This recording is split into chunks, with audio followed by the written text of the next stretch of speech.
Hey, so there are often required documents and things that when we're working with business owners looking to expand locations and new tenants moving into new commercial leases, there's often these common things that are required that the landlord. It's not always every time, but oftentimes these things come up and we always want our clients to be prepared. These are the things that be prepared for a landlord to ask you for these particular documents. Number one, they're going to ask you for financials.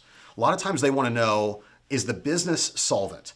Do you have 2-3 years worth of tax returns? Is this a secondary location? A lot of times we have a hard time getting tenants into a new location when they're a brand new business and they don't have any financials to substantiate their business opportunity. So in terms of what types of leases and where landlords will take new businesses like that, sometimes we run into problems. So I want you to be aware of that going in. The second thing is we often butt up against even a business plan. So for example, if you don't have strong financials, or if maybe you do, they're also looking for what's your next 5-year, 10-year plan growth in terms of what you're asking for. I want to lease this location from you for the next 5 years. They might ask you for a business plan for the next 5 years to really see, are you going to be on track with your revenue projections and what type of business will you operate, to know if this is a good location for you to basically put you in. Are you going to help contribute to their overall building and area to attract more tenants to their building?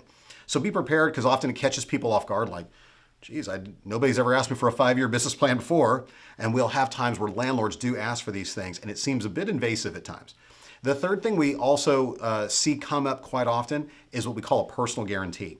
And that personal guarantee is really what they're saying is the business might be leasing this space from us and this business entity, but if something should happen to this business entity where they can't pay their monthly rent, then it allows me to go to the owner of the business directly and get them to personally guarantee the monthly rent payments to be collected.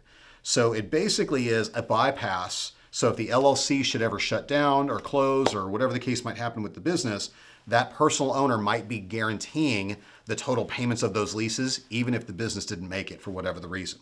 So those things to be mindful of when you're going in is asking for things like that, as well as proof of funds, and do you have money in the bank, things like that, to verify that you're a solvent tenant to move into these spaces. So those are things to really be aware of going in, because oftentimes those are difficult things to want to release. And we want to tell our clients moving into a new space, be prepared. We might get asked for this and we might not, but we want to be ready either way. Hopefully that helps. If you have more questions, please reach out, because we want to be a part of your portfolio.